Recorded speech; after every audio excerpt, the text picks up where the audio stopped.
శక్తి యోచన మానండి. లెక్కలు ఒక లెక్క అనుకుంటే చాలండి. Plus minus into divided by law కంటే మించిన లెక్కలు లేవు నువ్వు తెలుసుకుంటే.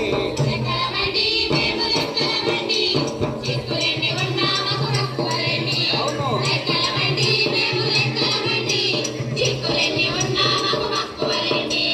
లెక్కలు లేని చోటు ఏదో చెప్పండి.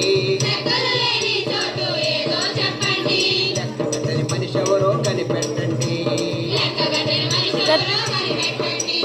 అంకెలన్నీ కలిస్తేనే సంఖ్యలవుతాయండి. సంఖ్యలన్నీ జీవితాను వెలుగవుతాయండి.